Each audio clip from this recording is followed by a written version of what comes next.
Okay. Hearty welcome to one and all. Today again is one more pleasant day with more knowledge to know, more things to know. Look at the faces and smile, get connected. So that is how Dignity Foundation members are growing. So dear ones, I'm going to mute you all and we will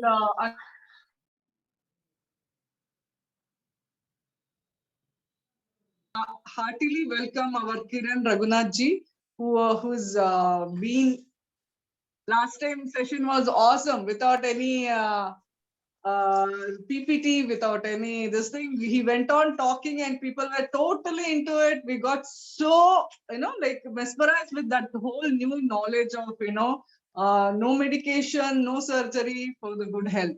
So today we have again the opportunity. We are blessed to have him again in this session, and we have Geeta Vishwanath Rao, who is going to introduce Kiran Raghunath ji.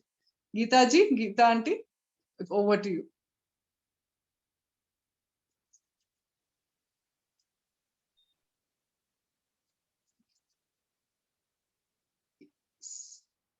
Auntie.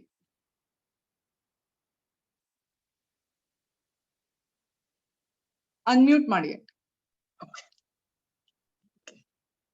Good evening, everyone, and thank you, Rekha, and good evening to all the Dignity members from all the Chavdis, and also to Mr. Kiran Raghunath. And it is my pleasure and honor to introduce him to all the members. So this is the second time he's been addressing all of us, and I'm sure everyone is waiting impatiently to hear him. So with 15 years of experience in the field of fitness and multiple certificates in physiology and physiotherapy, Kiran is a powerhouse of knowledge. He started his career as an IT professional with a passion for fitness. He changed his career and launched a startup. Later, he started a facility called Reshape, which focuses on rehabilitation and sports performance. He is also the co-founder at FitRuns, which is a company that focuses on online fitness and wellness. He is interested in geriatric wellness, and he aims to elevate joint aches with exercises instead of surgery. So hearty welcome to Mr. Kiran Raghunath, and I request him to please address all of us. Thank you, sir. Thank you, auntie. Kiranji, over to you. Thank you so much. Thank you so much, everybody. I would like to start off today's address with two things. Number one, a thank you, and number two, apologies. Thank you because for having me again on board, because I assume that you guys were really got some knowledge out of whatever I spoke last time, which is not the actual case when I address anyone who is less than 30 years, because most of them wouldn't have understood what I've said.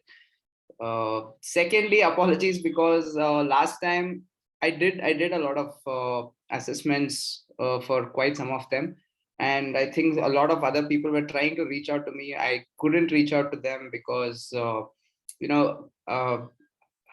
sometimes I feel happy to say that the geriatric wellness is actually catching up in India, even if it is catching up by 0.25%, which means it's a lot of load on the movement analysts and the rehabilitation specialists. So good in a way and bad in a way, because I couldn't connect with some of you and you were trying to reach out to me. So sincere apologies on that. However, I would like to try and connect with every one of you post this session, so that I will make it a point and make sure that I'm available for all of you. Now, last time when I said goodbye, I think I had spoken about the knee and the hip aspects. So which was mostly to do with, just to give you a recap, that we started off saying that a lot of knee replacement surgeries, which is happening right now in India and across the world, is avoidable. At least 7 or 8 out of 10 can be avoided. Now, from then, when I did my last session till now, I've actually worked with another 7 people who are actually 60 years plus, and they have successfully avoided these surgeries. So one person had no other choice. She had to undergo a surgery, but rest of them have actually postponed it or have completely avoided it. Right? Postponement is also a good way of, that's which is giving you some time to recuperate, which can happen. So this is what we left off last time. Now, today's session, I would definitely like to focus upon certain aspects of, the physiology, that is, which includes the joints and the muscles, the ligaments and tendons. And along with that, I would like to throw some light upon the lifestyle, which is another big issue which is happening currently, because I recently attended a seminar which was across the world. So we had a lot of countries and people from a lot of places who had actually been a part of this conference. For people who are above 50 years, the geriatric population across the world are just not prone to issues related to the physiological aspects. They have a lot of issues going through in terms of stress, in terms of the food they're consuming, in terms of the lifestyle disorders which have been showing up. Now, in India, it is a clear-cut rule that everyone above 50 should be either having BP or sugar.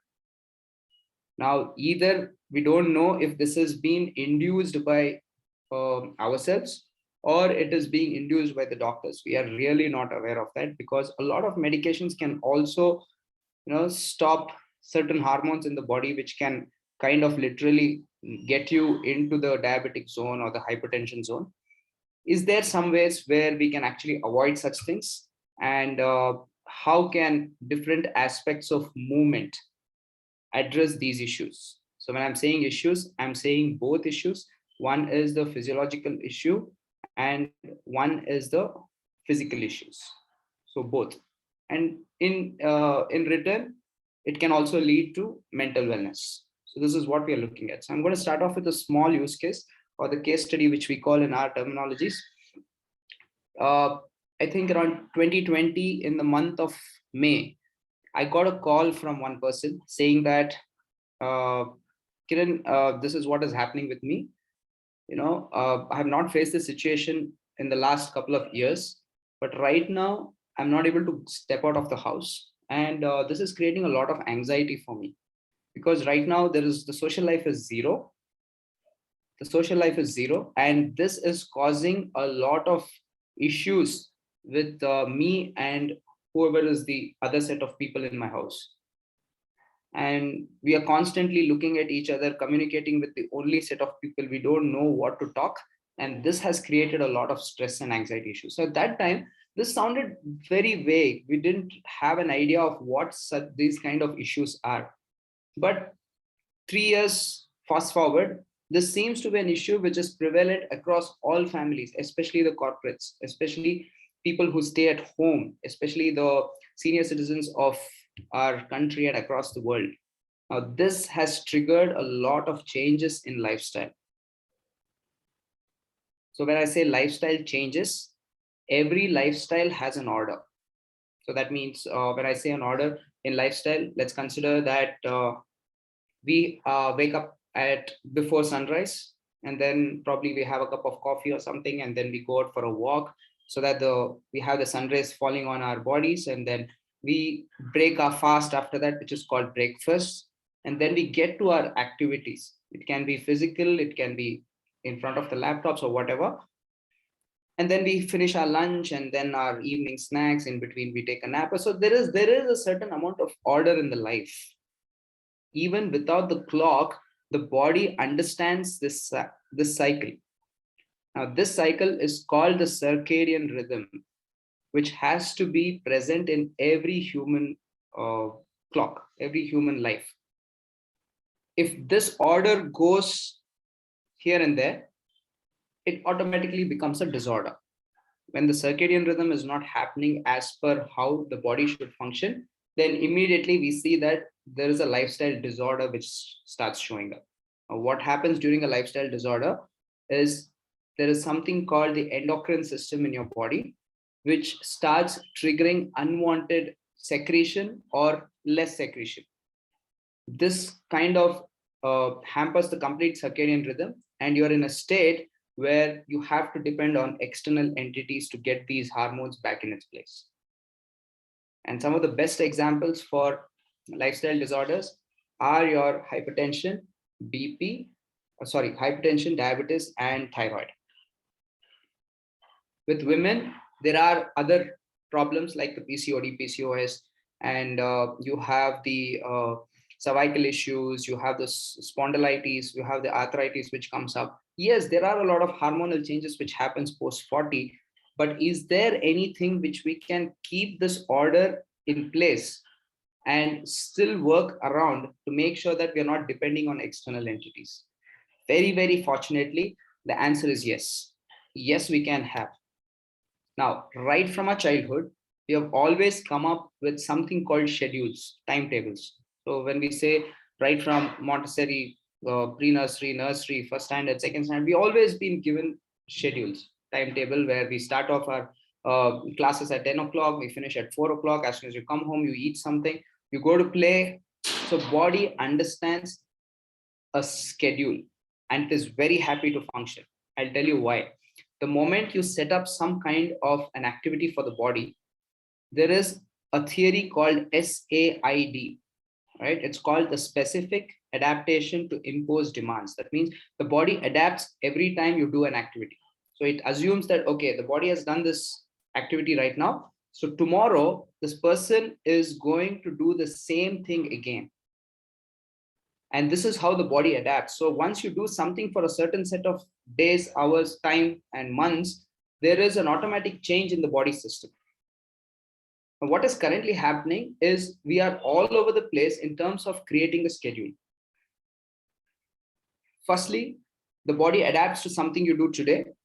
It assumes that tomorrow you're going to eat your lunch or dinner at 12 p.m. or 8 p.m. But unfortunately, we skip it. We think of, okay, let me not put too much extra weight or extra pounds for tomorrow. Let me go fasting today. So it's just triggered at that nth moment that today I'm going to do a fasting. And you do a fast, still the hormones trigger. So tomorrow the hormones undergo another confusion. Should I secrete? Should I not secrete? Now, this is what is happening in the entire endocrine system, where none of these hormones are working in collaboration with each other. So what happens if the insulin is not produced? There are two important hormones in your body. One is insulin, which is connected to your digestive system. One is the insulin, and the other one is the TSH, that is the thyroid stimulating hormone. One is the digestive hormone, and the other one is a digestion indicative hormone. One hormone says that, okay, this person is hungry, he needs to eat now. Whereas the other one, the moment you eat, it starts working to create some kind of a process to complete your digestion. Now, there are two things here. One, either you completely avoid the secretion of hormone by not eating properly, or we excessively eat something which triggers this hormones to go to some extreme levels. Both of these are creating disorders, right? Either of these places, we have the insulin hormones, which is there right on our pancreas, called the islets of Langerhans. They have gotten completely destroyed. Now we need to take an external insulin injection, which secretes the hormone externally. The problem with this is the externally secreted hormone is not monitored by the body. It actually sees that as another medication, and the quantity which is induced is what is used for the complete digestive system. So this can have side effects, at the same time benefits. Yeah, benefits are definitely there, but there can be equally bad side effects. And whatever the little secretion power your pancreas has, it is totally destroyed. So how can we actually get this into one single shape? This is what we call the movement and food patterning. Just like how I said, scheduling is very important for childhood, patterning is very important for adulthood. Post 20, we don't know how to manage ourselves. So that is why patterning becomes very important. No matter what, 9 out of 10 times, try and focus on creating a pattern for yourself.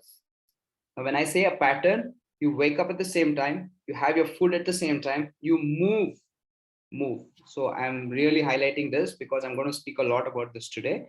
The movement is a part of everybody's life, whether you are born in a labor family or you're born in a business family. Body is designed to move, and at no age, right from adolescence all the way till 90, 99 years, 100 years, we are designed to move, and body needs movement.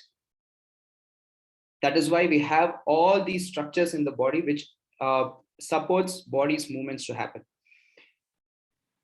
And then the body starts adapting to all these once you start giving it in a regular pattern. So please make sure that you create a pattern on a day-to-day basis, and you are constantly listening to that word circadian rhythm, which I said. That means even without your clock, please remember that your body is sending you signals. You don't have to depend on anything outside. If you're really conscious, yes, you can listen to those, the clock speaking to you. Please listen to it and make sure that you exercise these specific points in the body, which actually helps you perform your movements, perform your day-to-day activities much better.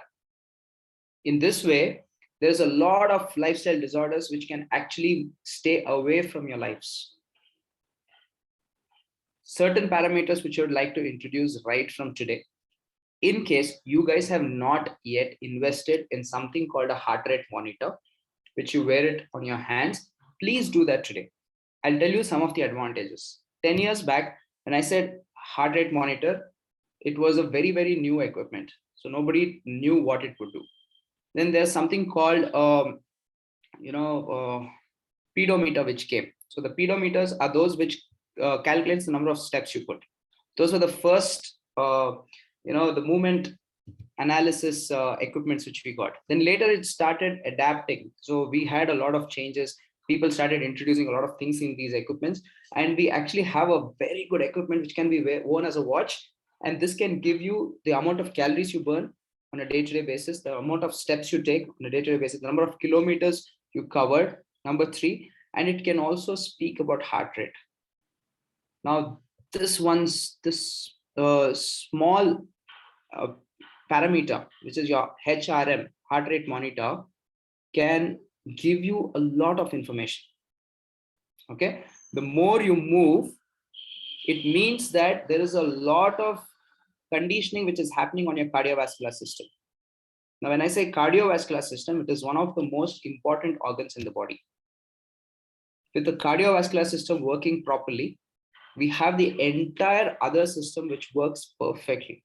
Now, that is why movement is very, very important.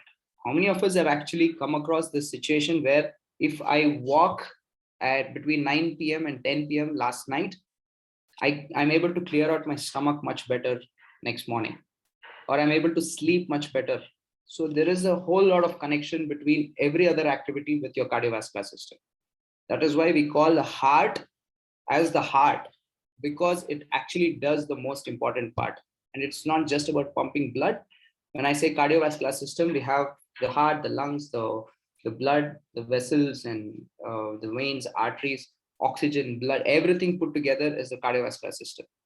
And basically, it is the blood which goes from organ to organ, system to system.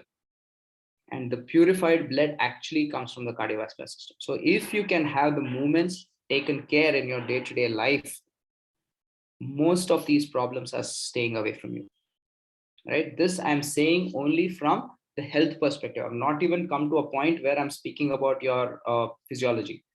When I say physiology, it's all about those, the joints, and I'm not even there yet. So this can handle a lot of disorders. Even if you're going a little haywire in your scheduling, that is your patterning, you can still fall into the place because your body gets tired when you walk, when you do some activity. And then it automatically resets everything because the body knows that this human body is moving and there is a lot of energy which has been consumed. So I need to get some food now. So I need to get some sleep now. The body tends to automatically reset by itself. So this is the importance of movement. Now, what do we mean actually by movements? Now, I was speaking to this person who was an army major, and he's been in the army for more than, I think, more than 50 years or something, and he's maintained his body extremely well. Now, at the same time, there's another person who has been into business.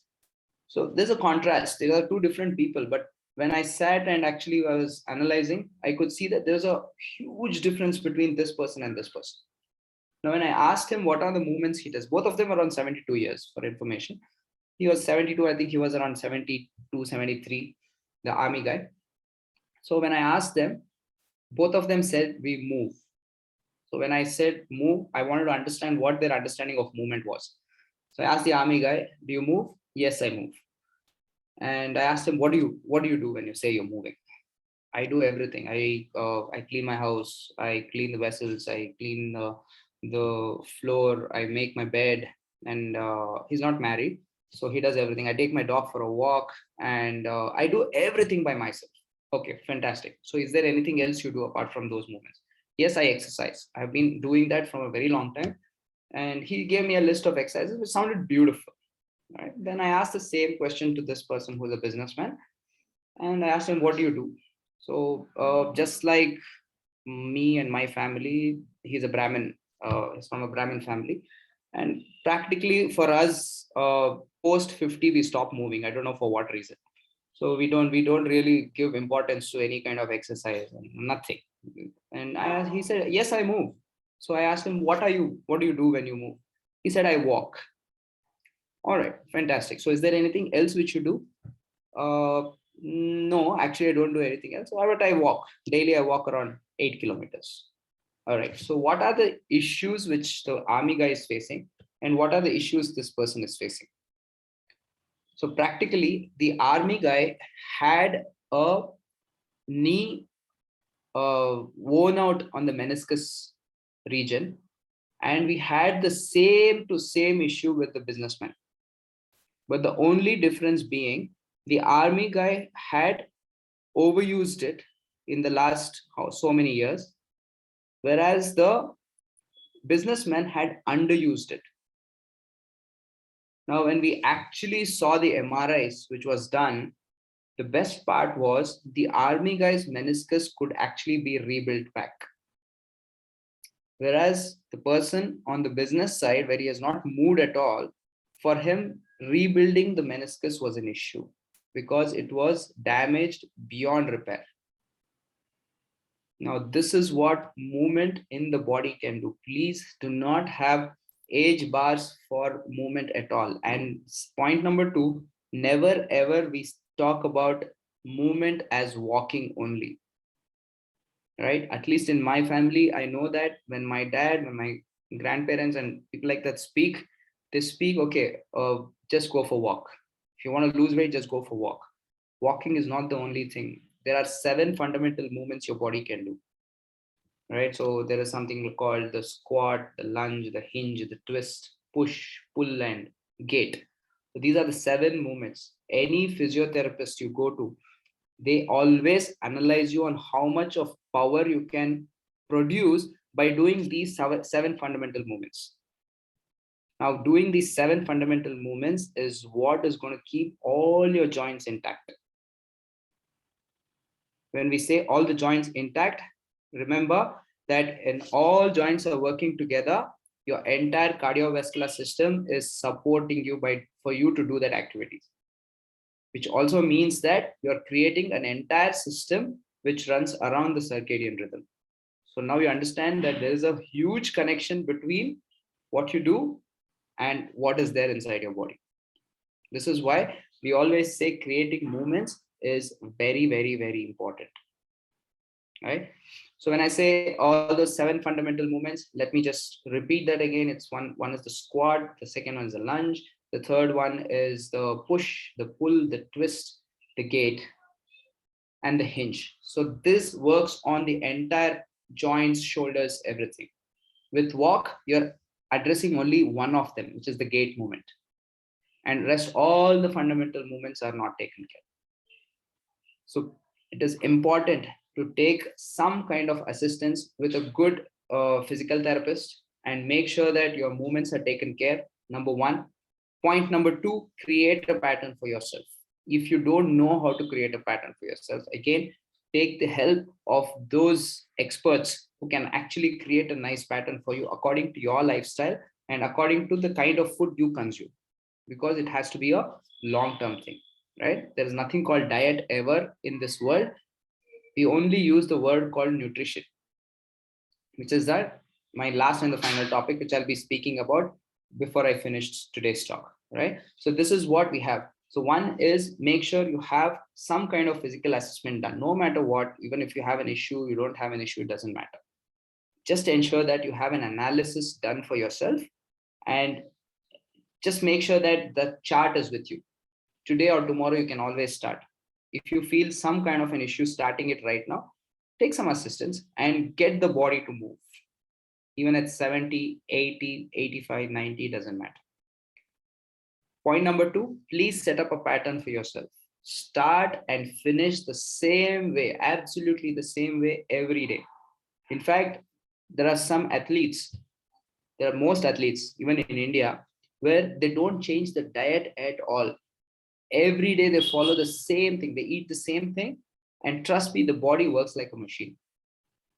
In fact, the police, the army, the navy, everybody follows this regime. They get the same food every day, they wake up at the same time, and that uniformity is there throughout their life. And that's why the longevity of the life is good. And it's not about longevity of the life, it's always about the quality of the life. So quality of the life is going to be fantastic. So just keep this in your minds. Make sure that you always take care of the entire system which you're following. Never disrespect your own clock. All right. Point number three, of late, due to anxiety, there has been a lot of eating disorders. Right? When we say eating disorders, we don't know what we are eating, or we might think that we are eating healthy, but we are actually consuming a lot of unhealthy stuffs. Right? I'm not going to speak about what is healthy, what is not unhealthy, but there are two things I would like to say that which has to be totally avoided, well and good. If you cannot avoid it, at least keep it to the most minimum. Right? When I say most minimum, it has to be as simple as probably 1 spoon a day. Right? The villain number one is the sugar. The sugar is one thing which can trigger a lot of unwanted things in your body. Number two is the salt. Sugar and salt are the two extremes of our of lifeline, where we don't want to reach on either places. Either of them can create a lot of unwanted cravings in the body, and this can wreak havoc, especially in the endocrine system. So let's understand what happens with sugar. Sugar is one of the most simplest forms of glucose which is available for consumption. So when you just take a spoon of sugar, put it in your mouth, it feels heavenly, totally understand. But what happens with that? Let me explain this cycle for you. So the moment you consume food, there is always the insulin which is getting triggered, and it starts going up, up, till it reaches a point where there are enough acids in the body, and then it stabilizes for some time till the entire food is digested.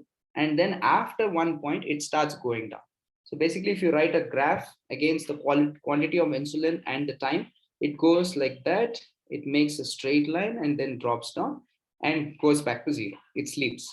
Now this space where the insulin was high is called the insulin cycle. Now what happens, and the insulin cycle is very important. The longer the insulin cycle is, it means your digestive system has worked for a longer time to digest the food, which is actually good. That is what we want. Now let me tell you what happens when you eat sugar. The moment you consume sugar, it is the most simplest form of food your body can take. Because even if you eat an egg, or even if you eat curds or poha, which is all complex carbs, everything is finally converted into glucose. Now, if you directly take glucose, the synthesis time is very, very small. All it needs is take from your tongue, from your stomach, and send it into the bloodstream. So the insulin still goes up. Okay, it takes in that there is some kind of a food in the body. Let me shoot the insulin up. The insulin goes up, but unfortunately, the food is so high in sugar that it immediately drops it down because it's already digested. So that spike, which you see, is very, very dangerous. You should try and minimize the number of insulin cycles in the day. If you have started an insulin cycle, try to prolong it and try to keep the insulin spikes to minimum, probably around 4 or 5 in a day should be more than enough. If you are constantly eating, or if you feel like having, okay, I'm going to drink a cup of coffee, now again, I'm going to have something with that. Even coffee is also triggering insulin with sugar, right? This is what is happening on a regular basis for most of the people across India or even probably across the world. But in India, we have a lot of things handy. That means we have a lot of easily available foods which just need a certain amount of effort, probably zero effort, to get it into your hands and directly into your mouth. Remember, the most easily available food is what is creating damage inside. So the more number of spikes you create, ultimately leads to the type 2 diabetes, which is going to wreak havoc, which I said that ultimately you'll have to kind of depend on an external agent, right? Now, what if you're already affected with type 2 diabetes? Is there a way you can reverse it? Definitely yes. So there are a lot of studies which say that not every time the islets of Langerhans, which I said, which is there on the pancreatops, which secretes insulin, is not 100% damaged ever. It can always be reversed by creating pattern of lifestyle, by creating a good eating pattern, by increasing certain amount of food, certain types of foods in your day-to-day consumption, which can actually prolong the insulin cycle. Now, one of the biggest things which a diabetic patient actually suffers is constipation. That's because the insulin would go so high and come back so fast, even with an external insulin injection, is half of the food remains undigested. And this leads to constipation. Now, what are those superfoods which you can include, which can prolong your insulin cycle? Very, very important are the fibers. The fibers play a very important role. Now, when I say fibers, there are two types of fibers. One is the simple fibers, and the second one is the complex fibers. What are these two? What does a fiber do? Fiber basically cleans up your digestive tract, the stomach lining, the intestines, everything, and throws it away when you go into the excretion mode every morning. Now, what does a simple fiber do? What does a complex fiber do? A simple fiber are those which are available in your fruits and vegetables. They're very simple. Their structure is so simple that the moment it goes inside, it cleans it and it also goes off outside. So this is what a simple fiber does. Is it important? Very important. So you need simple fibers. Now, what does a complex fiber do? Complex fiber is also doing the same thing. The only difference being the structure is very, very complicated compared to a simple fiber. For example, poha, ragi, your any kind of millets, your rice, which is unpolished. Yes, polished to some extent is this one. I'll come back to that. Wheat and the lentils, which we have the chena, rajma, and all these things, which is very, very high in complex fibers. Dal, all these are so complex that the moment you consume, they are actually in the stomach for a very long time. It doesn't even go out of it's so complex that for them to enter the digestive tract, that is the intestines, will take a good amount of time. Why? Because the moment they mix with the other food and the acids and everything, it becomes a gel inside your stomach. Now, even if you have consumed a little bit of extra sugar that day, there is so much of complex carbs into your stomach that it takes a very, very good amount of time to stay there and digest, and you're actually prolonging the insulin cycle. Now, this actually allows the body to secrete is forcing the body to secrete the extra insulin, even if you're a diabetic patient. This allows you to control the blood sugar by 2 or 3 times than what you normally do.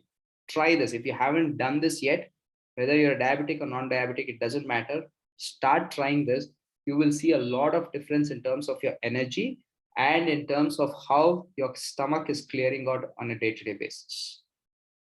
That is why one most important thing is to reduce the amount of sugar consumption.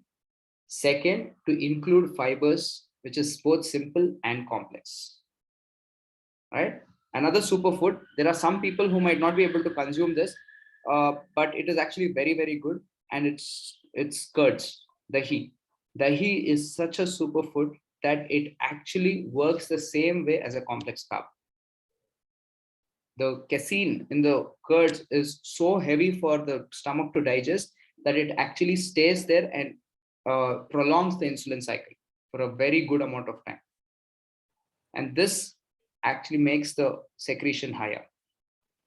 Right? That's point number 1. That is about diabetes. Sodium, that is the sugar. Second one is the sodium. Sodium or salt. The moment you increase sodium levels in the body, there should always be a good amount of balance between different salts which is available. We have the sodium, we have potassium, we have phosphorus, we have all these salts which are present. If one of these salts start dominating the others, there is a huge difference in the complete cycle of operations in the physiology. Because the bones, every connective tissue is some kind of a salt. And the moment this goes up and down, with sugar, it was all about organs. With salt, it is all about the tissues.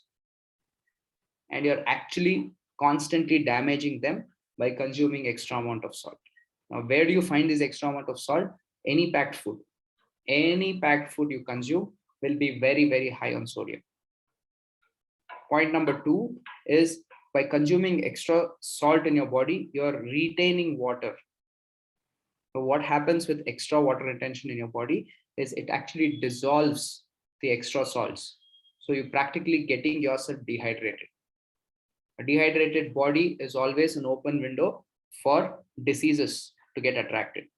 So that is why it's very, very important to keep sodium levels really low. Mine is one of those houses where we always tend to put that extra salt for taste. But I think this is how most of us in, at least in Karnataka, is where we all love extra salt. Without our own knowledge, we have got accustomed to it. Either ways, you can have around 1.5 to 2 grams of salt for every 500 calories you consume. So probably in a day, we should be consuming around 6 to 7 grams of salt, considering that most of the food has salt by itself. Point number 2 is every 1,000 calories you consume in a day, you can have 1 teaspoon of added sugar. So you can remove the sugar which is there in fruits, vegetables, and everything. Every 1,000 calories you consume, you can have 1 teaspoon of added sugar. Considering all our standards, we all consume around 1,500 calories a day, which is our, as per the Indian standards, which is the bare minimum. So for 1,500 calories, we should be consuming around 1.5 teaspoons of sugar per day. Teaspoon is a small one. It's not even the big one. The teaspoon is a very small one. You actually get these measuring spoons in the supermarket. Keeping this can create a lot of difference in your food, lifestyle, and movements. I would like to throw some light upon the third hormone which we have not discussed today, which is the thyroid. Now, thyroid can be a direct indicator of a lot of things which are happening around you. One, not eating at the right time. So what does the thyroid do? It tells when the digestive system has to start creating the digestive cycle. So the initiation of insulin starts with secretion of thyroid. Now, when does that happen? The moment you eat. Now, as I said previously, today you set up a pattern. Tomorrow, the body assumes that you're already going to eat at 8 a.m. for your breakfast. So what does the body do? The body automatically secretes the TSH. Now, in the moment you secrete the TSH and the body understands that there is no food in the stomach, you are ruining the TSH cycle. When the TSH cycle is ruined, the entire insulin cycle is also ruined. So this is why every hormone is actually interconnected. So never ever play around with your hormonal glands of the body, which is your endocrine system. So all in all, this is what we have with today's discussion. Point number 1 is movement is very, very important. Point number 2 is we always create patterns for our human body. So when we say human body, it's always designed to create the movements in the same structure. And point number 3 is to avoid those external food and increase the fiber content in the human body. Right? By taking care of these 3 things, you can cut down on a lot of things which is going to come for you in your I'm very sorry to say that people are facing these issues which a 60-year-old plus used to face in the past at 25-30 years. I treat a lot of people with rheumatoid arthritis, which is an issue which is produced genetically. Though it is produced genetically, it is actually triggered by lifestyle. And half of these people are those people who have totally stopped moving. To believe it or not, at 32 years, my brother-in-law has been diagnosed with severe rheumatoid arthritis. And the only way for him to come out of it is exercise, or he has to go under extreme medication. Now, with extreme medication, there's always an issue that he can lose his liver. And this is causing a lot of stress.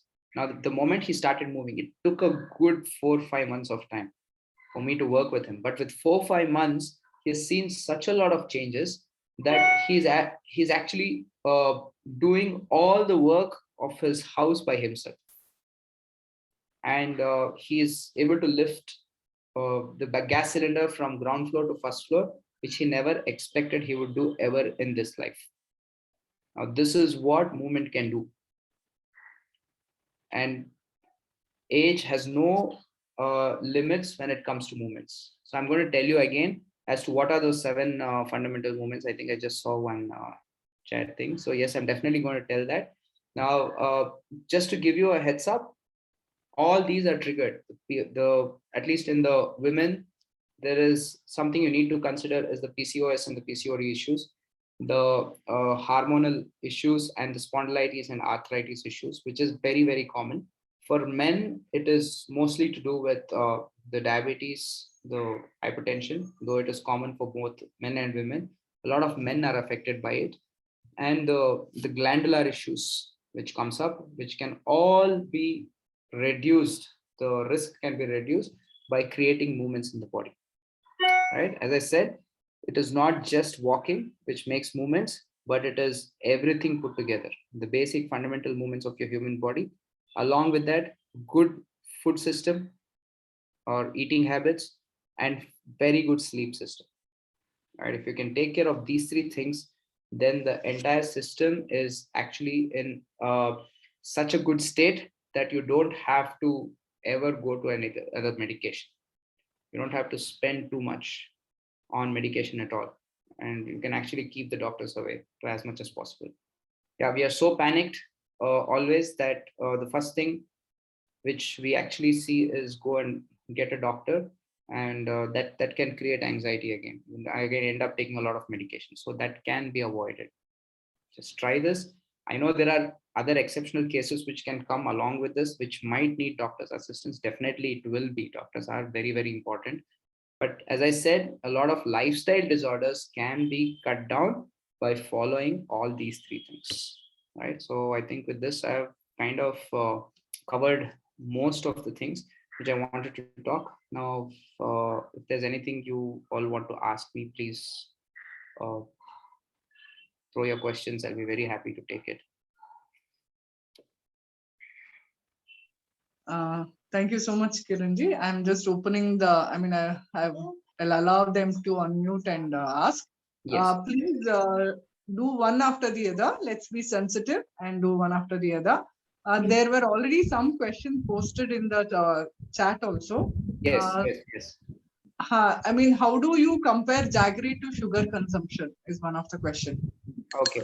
So that's a very, very good question. I think I had to talk about this, but actually I forgot.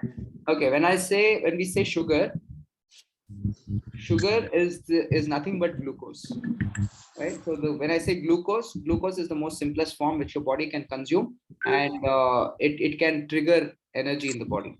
It can actually start pushing into the bloodstream. Unfortunately, whether it is sugar, jaggery, or honey, the body doesn't see any difference. Oh, For body, every form of sugar is the same.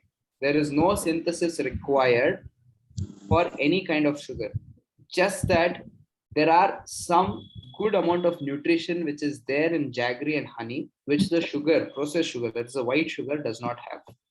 okay. For example, this comes directly from the beehive, and there's a lot of goodness of the flowers and everything which is there, which is just good for the body in terms of other aspects. So in terms of the micronutrients which the body needs, yes, the sugar, the honey and jaggery can give. But unfortunately, the synthesis for them also happens the same. So if you think that I don't have to think too much before eating jaggery or honey, I think you'll have to rethink that, because both of them work the same way in terms of synthesis. There's another question. Yes.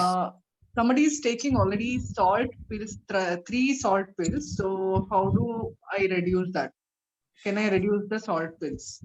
My Okay. electrolytes are so low. I'm taking 3 salt pills a day. How Okay. can I reduce? That is Chandrika Sangvi. Yes. Okay, Chandrika Sangvi. Okay, my electrolytes are so okay. All right. Well, let me tell you why the electrolytes in the body actually reduces. It's because it is not able to retain any amount of salt.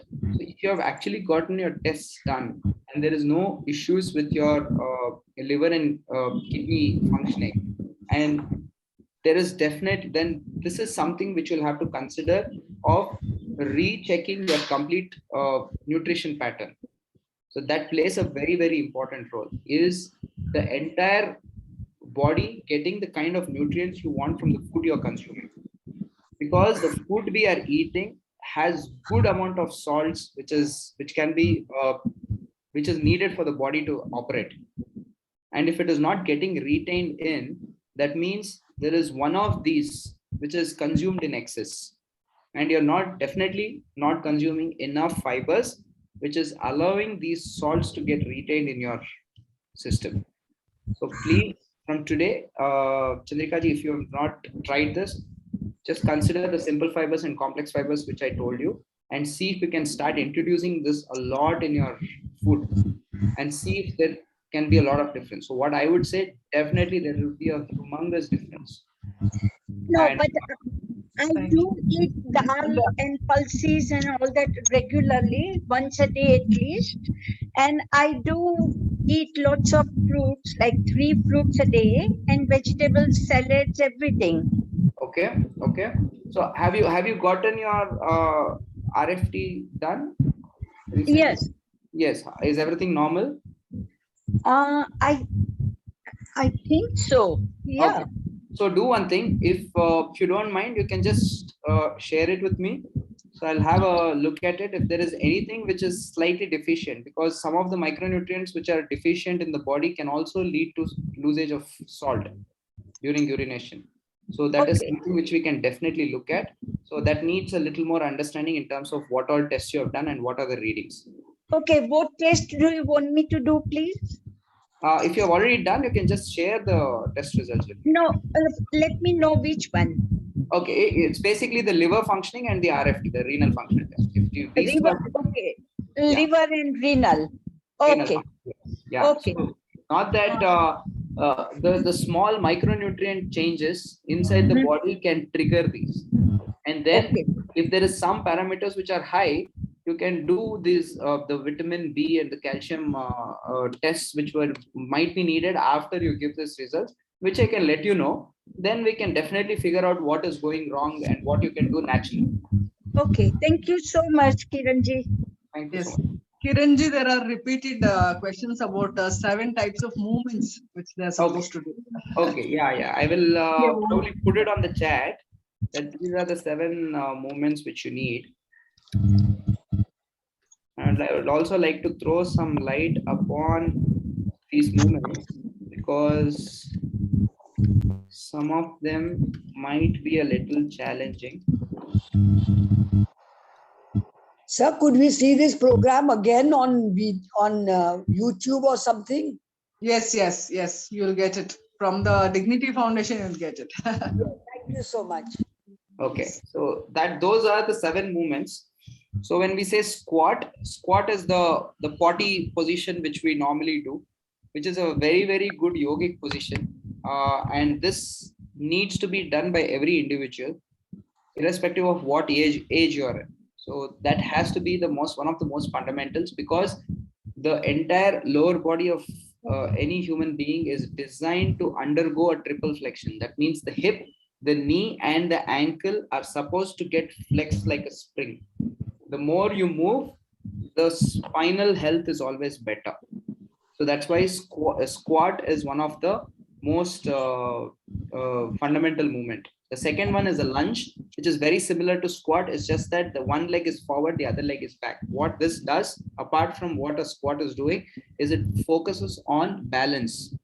So one part of the body is working differently than the other part of the body. So this is where the body imbalance, and the imbalance creates more strength mentally and neuromuscularly. So that is why lunge is very important. Point number 3 is the push. Push is anything you take it away from your body. Pull is anything you take closer to your body.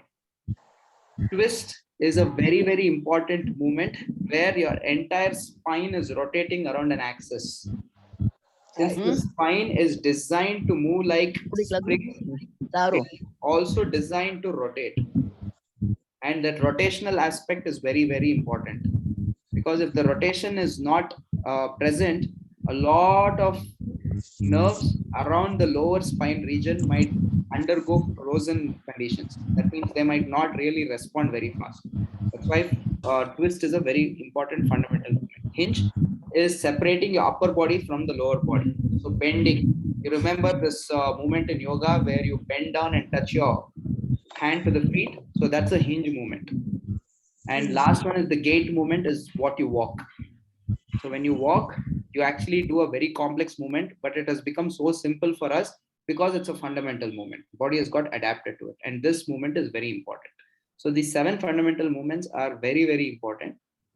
Just one challenging one in this is the lunge, because it can trigger a lot of imbalance related, which is always good if you do it in supervised conditions, right? So that is about the 7 fundamental movements. If you have not been doing it, I think it's always good you start with these 7 fundamentals, even if it is with very, very small range, and gradually increase it as you go forward.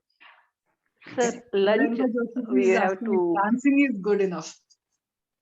Dancing, yeah, dancing is very good. Yes, it can trigger some good happiness quotient in the body, which is really good. Yes, but also please take care of whom you are watching and dancing, and is there anyone who is watching you? Is it like, because dance can go all over the place and you don't know how much it is.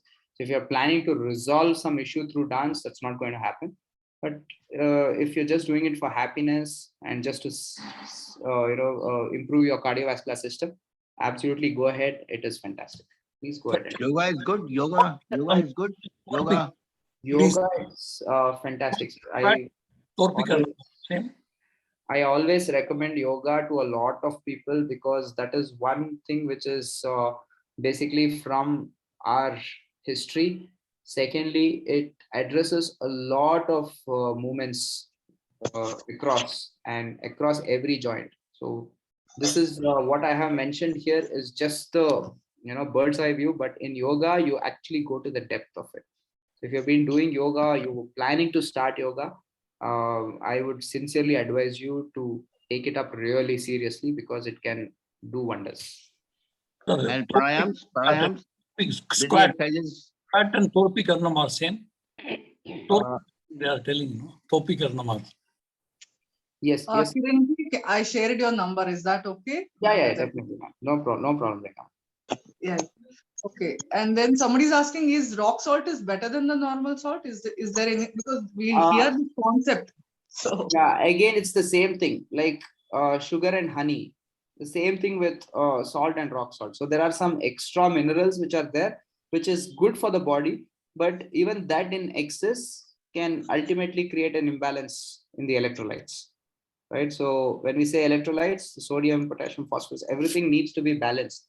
And if it actually goes imbalanced, then the first which takes toll is always the tissues in the body, and it can create dehydration. So always make sure that whichever salt it is going to be around 5 grams per day, not more than that for Indians. Sir, Jaljeera has been recommended for seniors. Jaljeera. Jaljeera.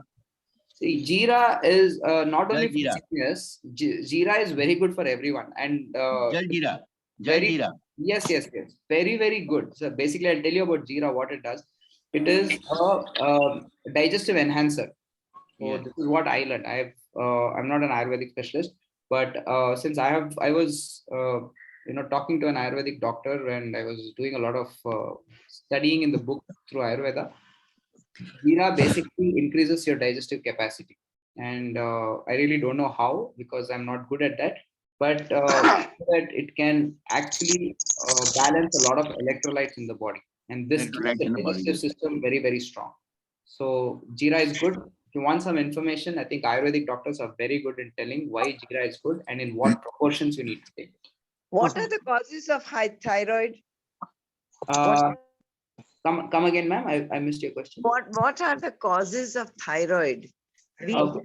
eat our lunch and things very regularly at the regular time, but even then my husband is suffering from thyroid. Okay. Is he suffering from hypo? No, the thyroid count is Hy- slightly higher than normal. It is, I think he's losing his weight, so it must be hyper or hypo. We don't know. Yeah. So if it is if it is more, it is hypo. If it is Okay. less, somewhere around 0.3.4, that will be hyper. So when we say hyper, that means there is less secretion of the thyroid hormone. When we say hypo, there is extra secretion of the hormone. So in either ways, the hormone is confused as to what time the secretion has to happen and in what quantities the secretion has to happen. So this Okay. is what triggers the thyroid. So my one advice is, which I have been showing a lot of people in my clientele, is following a proper eating pattern. Even if you're not hungry, try and keep the portion sizes at a good level, which can give you enough energy. So this is one way to keep your thyroid secretion under constant supervision. So what happens with thyroid is you don't when you're hungry, or either you'll be very hungry, either of the ways, right? Okay. In either cases, you will have to control. So you cannot listen to your body when you're undergoing a thyroid issue. So you need to fix a pattern that this is for lunch, I'm going to eat only this much, and I'm not going to exceed this, even if you're not hungry or you're excessively hungry. So in this way, doing this on a regular pattern can actually get your subconscious mind back into the patterning system. And even with less secretion or extra secretion of thyroid, you can still control, and you don't have to undergo a medication. Okay, thank you. Thanks a I lot. have a question. Yes, Kiran, I have a Very good. question. I have a You question. talked about Sorry. Ma'am, 1 second. Can we be slow down? Yeah. Hasina ji and Nagraj ji, Raghu sir and Shiv Kumar sir, they have raised their hand. Let them ask their question. Can you just wait for a moment? Thank you. Yeah. Hasina ji, you can unmute and ask the question.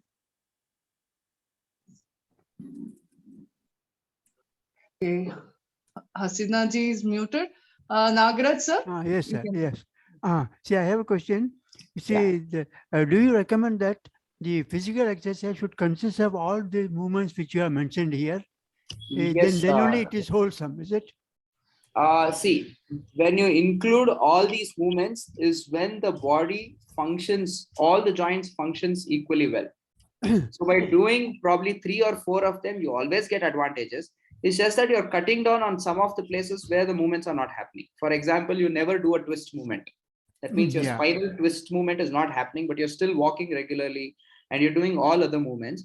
The twist is very, very important, and it can only happen through twisting.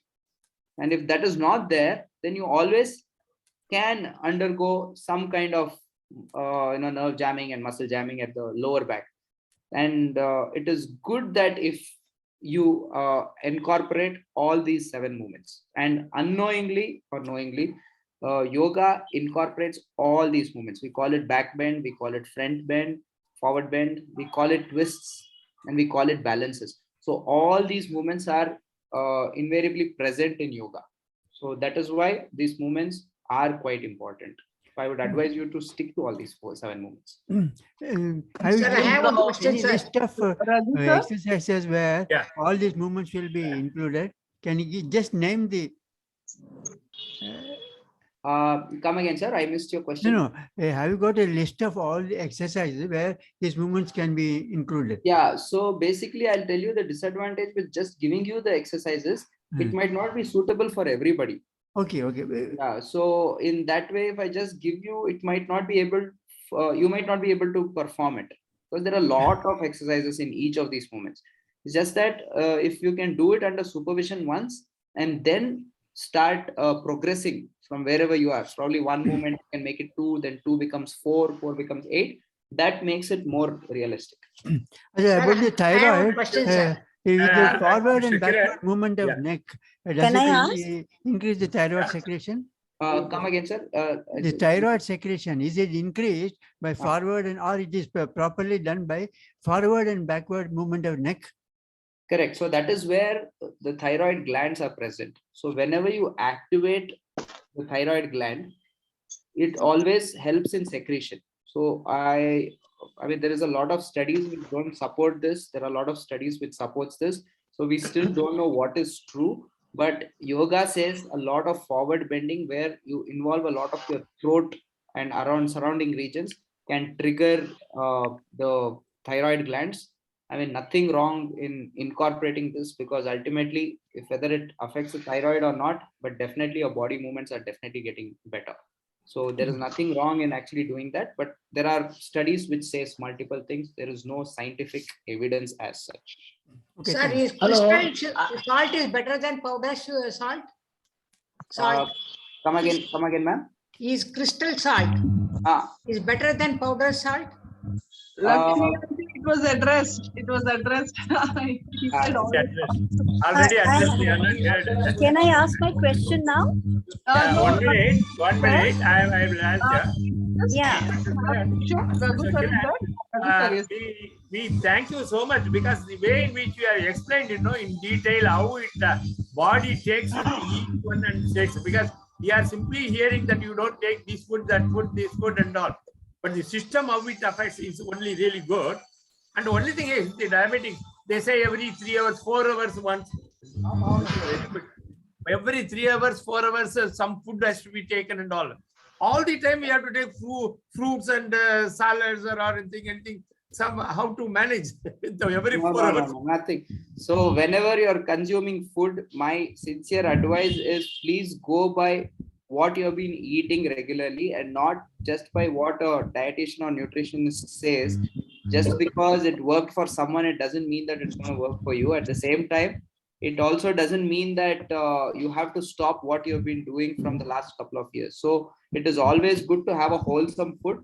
That is, if you're eating, eat really well, even if it is 3 times or 4 times. It doesn't have to be once in 3 hours. Please do not overload your digestive system. At this age, I am feeling very, very energetic. Everything is good. Now, I'm doing some yoga exercises, morning walk and all types. But one thing what happens in spite of it, because sometimes sitting at a longer time with laptop, maybe there, I get up. Some muscle pull comes sometime and it goes deeper, 20 minutes, 30 minutes and painful like that, either in the sleep or sometimes sitting and suddenly we get up that muscle pull. In spite of doing all the bends and other things, I'm wondering, that is only... Where does it trigger? Where does the pain? Mostly below this one only, thighs or leg or limbs So, also. what I'll do is by the end of the session, this is something which I tell for everybody at every age group. This is called nerve flossing, and this nerve flossing has to be done by everyone. And this is very, very good for one of the nerves in your body called the sciatic nerve. The sciatic nerve is one of the biggest nerves which starts from your neck and it goes all the way till your back of the knee. So that is how big the nerve is.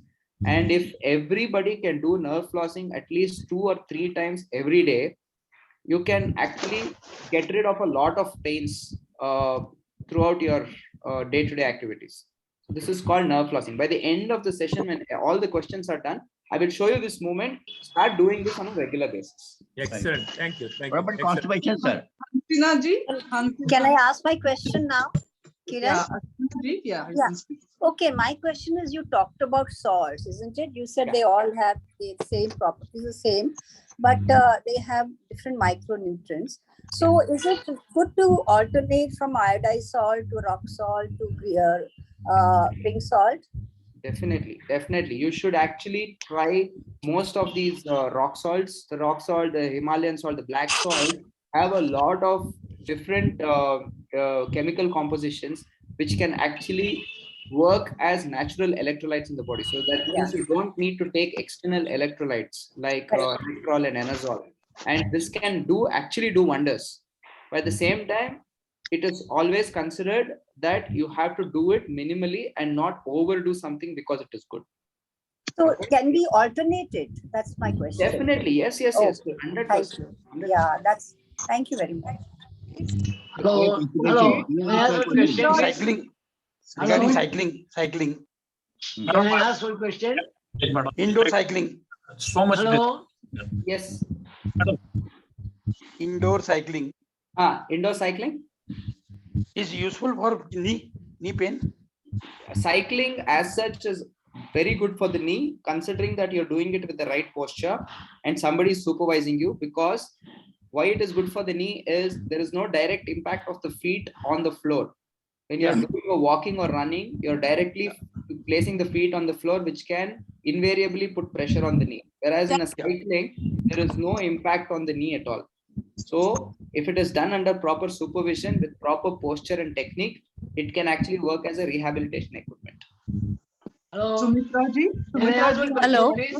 Hello. Yeah, my question to you, Dr. Kiran, is I'm using Dead Sea salt, which says it is 68% less sodium. Is it safe? I mean, than the regular salt? Okay, so somehow a little more light upon this is, see, when the moment you say sodium, yes, consuming less sodium is good, because as I said, there is a lot of disadvantages in creating excess sodium in the body. But at the same time, the sodium versus other salt ratio also have to be maintained. And which means that you can't push another salt extremely higher than sodium, because again, the electrolyte loses its balance. You want to maintain the pH value of the human body at the appropriate range, and you don't want to make it acidic or extra basic.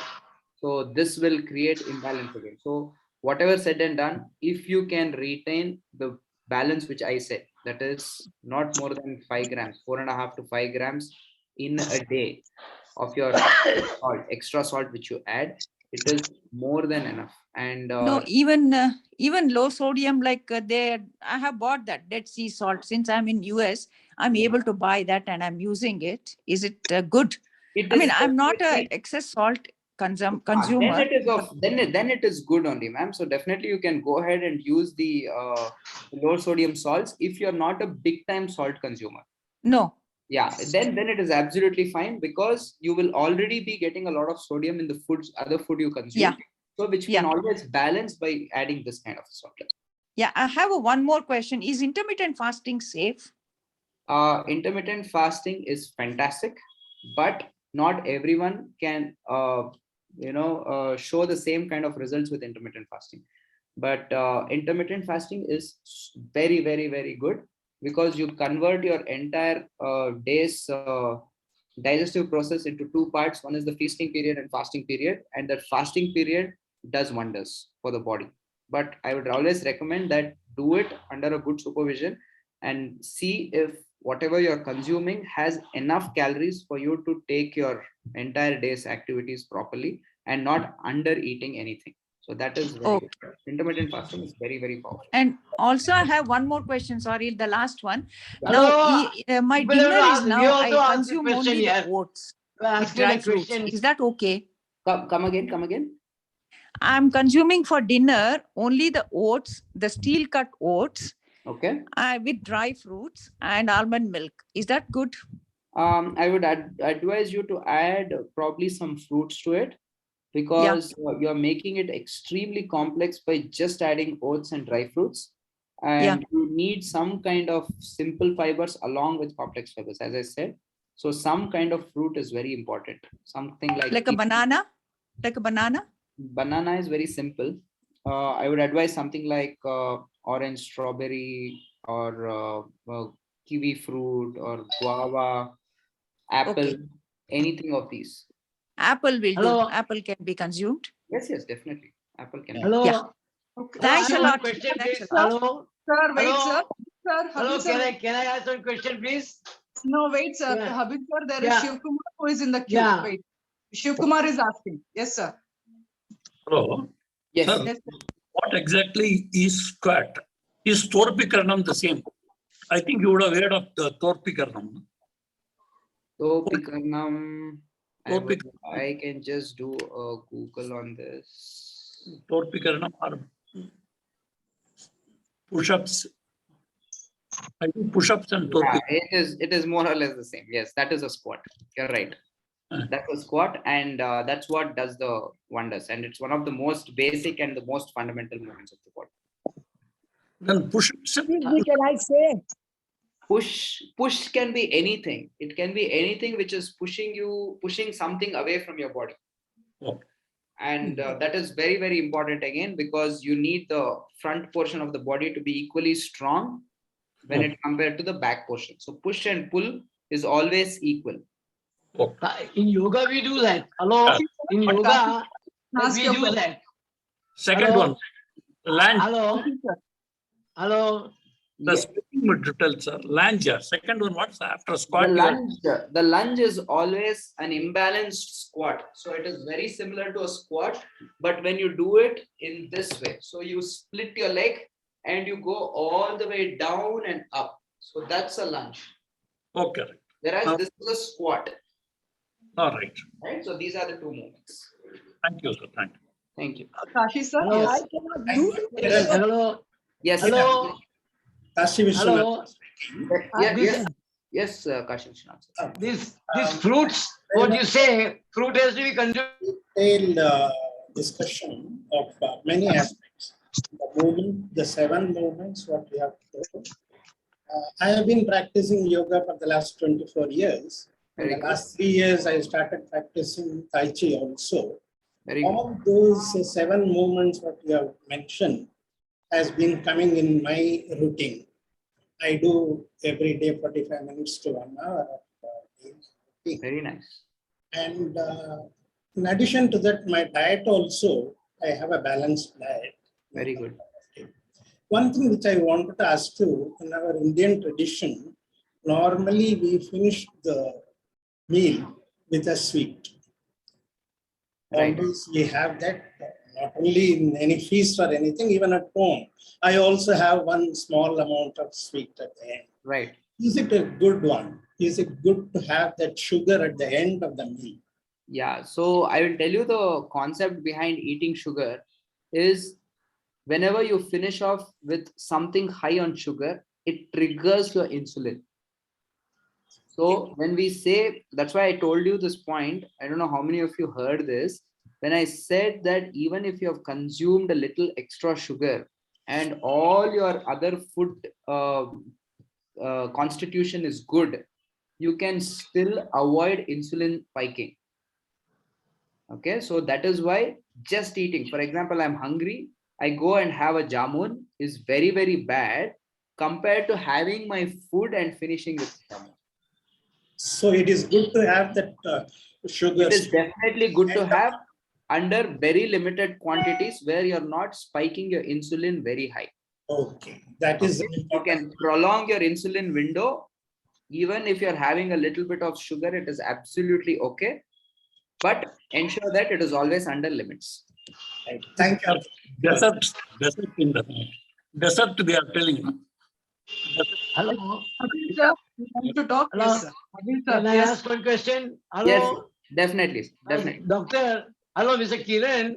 These Yes. fruits, whatever we take, they say now you have to, before taking food, you have to take. Earlier, it was not like that. Now we hear that fruits have to be taken before lunch or before dinner, not after. Is it advantageous? Okay, I mean, this is a very a question which is very debatable, because there are no particular studies to this done. So in India, a lot of people says do not mix fruit with food, which is because of the same. Fruits can digest fast, whereas vegetables and grains can digest slow. So you're practically ending up having a lot of undigested food in the digestive tract, which is also true. But at the same time, we also have certain other studies from the Western countries which says that you can consume fruits along with vegetables and stuff. So that's why when they have the fruit salad and vegetable salad, they combine everything together. So either ways, people have not seen too much of issues in different parts of the world. But what I would say is what we have been following is something which our body is accustomed to do. And I think we have always never mixed fruits with food, and even in the past. So I think that is how it can go well. And yes, so we when should mixed with we should take vegetables. afterwards, after food, we do take before food. I mean, Yes. So after consuming your food and you finish off with a fruit, is again same concept as how I said, Kashi Vishwanath sir, that you are triggering your insulin cycle. But they say you must have first thing in the morning before breakfast. Is that true? Come again, ma'am. To have first thing in the morning, fruit has to be had before breakfast. Yes, that is absolutely fine. So Because you're I just heard everybody talking. breaking your fast with a fruit. You're setting up the entire process. So basically, if by having a fruit, you're not hampering anything in your constitution, because fruits are always good, and nothing unwanted happens when you're consuming extra fruits or extra vegetables. So One more definitely, question. yeah. I have lot of cramps in my calves. Okay. It is unbearable. I don't know what to do with it.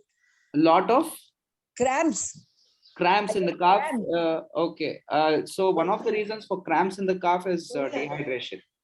You might be severely dehydrated, and you're not able to retain water in the body. Yes, so but I tell you, when I had loose motions once, food poison, it was miserable. Yeah. I just couldn't bear. Yes. And Yes. I was told to have coconut water. Is that true? Coconut water definitely helps. So one small remedy for quickly increasing your water content in the body. I know it negates whatever I said previously about salt and sugar. By adding salt into water and consuming it allows your body to retain water. So if you are dehydrated, adding a pinch of salt and taking water inside is a very good way to up the level of water in the body, and this will Yes, sir. reduce your. I have been doing that, but somebody told me also a pinch of sugar with it. Yeah, you are right. You can also add glucose. That has helped me. That helps me a lot. Yes, it does. What you're doing is right. Yeah, humble request. I just request everyone to take one question, because others will not get the question, the opportunity to ask question. So Hasina ji, I want to ask one question. I want to ask one question. At least because there are so many of them I want to ask waiting. one question, madam. So last two questions. Yeah. Will not take Sir, Kiranji's what too about much of time. constipation? What about constipation? Yes, I also want to know What that. about constipation? How do you cure constipation? All right. So as I said, constipation happens due to multiple reasons. One, thyroid is a direct indicator of constipation. Diabetes is a direct indication of constipation, and improper food patterning is another reason for constipation. Now, when you know that the body doesn't understand when to secrete the juices for digestion, and you're randomly eating at different time of the day, and there is no pattern at all, constipation automatically comes up and shows up as undigested food. So that means what you ate yesterday might still be waiting for digestion for the next day. So that is what is creating constipation. So one of the best ways, two of the best ways to avoid constipation, one is to make sure that you create a pattern of eating. Second, those two fibers which I told you, the simple and the complex fibers, is a must in every meal of the day. Whether you're eating, just you're having a coffee and nothing else, combine it with some kind of a fruit. When you're having your lunch or dinner or breakfast, which are the main meals, make sure it is always loaded with complex, simple, and nutrients. So these three, please take care. You'll be able to come across constipation really, really fast. But you said suggested curd, Curd is very good. Curd is a catalyst for removing the constipation, because as I said, it more or less works like complex carbs. And that is why curds is very important. We always end with curds to make sure that the digestive process is faster. But someone was suggesting that nighttime, of course, small amount you can take in the night during after dinner.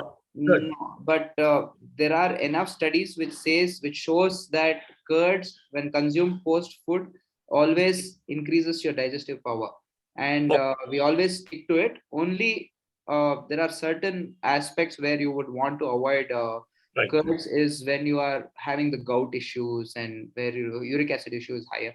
Those places you want to slightly reduce the quantity of curds you're consuming. Right. Thank you. Last question by Jayalakshmi ji, and also the people who have already asked questions, please give an opportunity for others. So Jayalakshmi ji, yes. Dr. Kiran, just now you told that curd is a must and curd you have to take, but I am allergic to curd. I cannot have curd at all from so many times, but I can have curd, like we'd make this morukutan and all that in the south, that majjige salan, like, curd with making little warm. I can take like that, but not that ordinary curd. I cannot. I have not taken from ages actually. So is it okay? What happens when you consume curd, ma'am? Is it something to do with curd or anything related to milk? Milk also I am not taking. Because milk also I have, it doesn't suit me at all. I don't take milk. Buttermilk is okay? Buttermilk also I'm not taking, doctor. Okay, so what exactly are you consuming in place of curd, you said? Like I use curd, but we make like dishes with curd, little, make it once you cook the vegetables in that hot only, we put the curds, then it becomes little warm. So that any kind of, basically when we say curd, we are just indicating about the casein protein inside it. And how it goes into your stomach, it does not matter. When it is heated, the casein breaks to some level, and you might not get the 100% benefit, but it is definitely better than not consuming. Secondly, people like you who are lactose intolerant will always have issues digesting milk and milk. I have not taken from long time. Yeah, which you don't have to force yourself at all, because you anyways will not digest. Hello, Kiranji. I want to ask, I am taking every day 1 glass of chas. Chas banake, and I put a little jeera and salt, very little salt. Every day I take in the afternoon after my meals. Yeah, so that's I heard chas is really good, but I'm really not completely aware of the benefits of chas. But I can do some study and tell you about it. But I know that jeera is very good for digestion. If you've been doing it and it is creating happiness for you and it is doing the work, absolutely, please go ahead with it. And sometimes I only take curds also, only curds with little half a spoon of sugar, powdered sugar. No problem. No problem. Either this or that. That is absolutely good. With sugar, lassi is always good because you actually balance your sugar intake with curds. So you can do that. Sugars I don't take at all. I mean tea. Like only some, ice cream is okay. Sometimes ice cream or definitely sometimes absolutely fine. We don't say that please go zero on everything. I always say that when you've done something really well for a week, You always deserve to have that one meal where you can consume anything. So I'm always very fond of- reward yourself with that. Thank you. I Okay, want to Abir some sir, sweet. Abir sir, we have taken Kiranji's lot of time, so we will say thank you. I mean, Kiranji, we can see that, you know, people are really benefiting Yeah, from I'm super happy to answer questions. So. Thank you very much, sir. What about nerve flossing? Nerve flossing, he was supposed to tell us. Oh yeah, correct. So this is called nerve flossing. So I don't know if you can see me in full. So basically you're going to sit on a chair and you will be extending your leg up. Now when you do this, I'll show you my head. Both head and feet are equally important on this. So here you're going to lift your leg up. You're going to tuck your toe up and move your head up. So the movement is going to be head down, feet down, head up, feet up. So this is the movement which has to be done 20 times on the right, and then again repeat the same on the left. Head up, head down, feet down. Now if you can do that on an elevated platform, for example, you can sit on top of a table where both the legs are hanging and it is not touching the floor, it is more effective. Now soon after that, if you follow something called a hot water fermentation, so right through your neck all the way down to your spine, that is your tailbone, you can just give some 4 to 5 rubs of hot water, that is tal dipped in hot water. It's a fantastic nerve strengthening movement for the sciatic nerve, which is the biggest nerve in the human body. And Hot this one water bag will do. Hot water bag will do. Hot water bag doesn't, because it burns the skin. If you have no option, you can do that, but dipping a towel in a hot water and moving it is much better. Thank you. Thank you. Okay, so again, it's been 1.5 hours, and really thank you so much, Kiranji. Thank you so much. Thank you so much. Whether dry fruits will substitute for these actual fruits, dry fruits and actual fruits, whether it will substitute? No, it doesn't, because dry fruits are high in sugar, but the dehydrated fruits also work. It's just that the normal fruits are much better. But if we don't have options like berries, blackberries, blueberries, then it's okay to have in the form of dry fruits. No, I take akhrot, apricot. Apricot. Yeah, that we don't get in the wet format, so it is better to have it in the dry. I take badam also. Dry.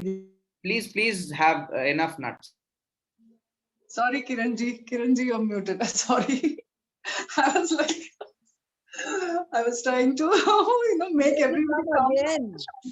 Yeah, we must get him back again. Hasina ji, you've been asking too many questions. Let's be polite on the person. I'm sorry, I don't care. No, just we should give opportunity to everybody, and also to I'm sorry, because I'm so flown with what he's teaching. Yes, I can understand. I'm sorry. I'm saying sorry to everybody. Yeah, that's okay. Thank you so much, Kiranji. So those who want to get in touch with Kiranji, please, the phone number has been given.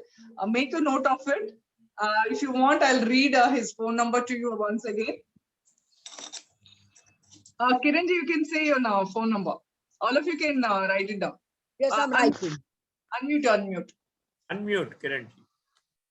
Yeah, 988 986 98868 98868 90942 942 90942. Yeah. So please repeat it again, no? 98868 90942.